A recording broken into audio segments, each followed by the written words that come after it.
ഇടുക്കി ജലവൈദ്യുത പദ്ധതി നിലവിൽ വന്ന കാലഘട്ടത്തിലെ ഇന്ത്യൻ പ്രധാനമന്ത്രി ഇന്ദിരാഗാന്ധി. 53-ാം കേരള സംസ്ഥാന ചലച്ചിത്ര പുരസ്കാരം പ്രഖ്യാപിച്ചപ്പോൾ മികച്ച നടനായി തിരഞ്ഞെടുക്കപ്പെട്ടത് മമ്മൂട്ടി.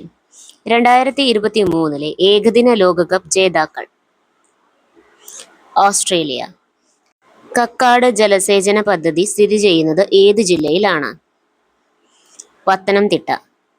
കേരളത്തിന്റെ ഔദ്യോഗിക ഫലമായി ചക്ക പ്രഖ്യാപിക്കപ്പെട്ട വർഷം 2018.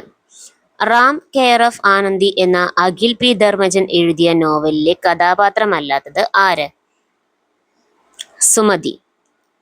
ഓൺലൈൻ ഗെയിം വഴിയുള്ള വരുമാനത്തിന് നിശ്ചയിച്ചിട്ടുള്ള നികുതി എത്ര ശതമാനമാണ്? 30%. കേരളത്തിൽ ശതമാനാടിസ്ഥാനത്തിൽ ഏറ്റവും കൂടുതൽ വനഭൂമിയുള്ളത് ഏതു ജില്ലയിലാണ്?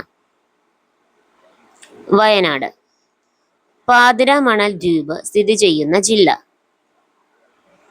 ആലപ്പുഴ.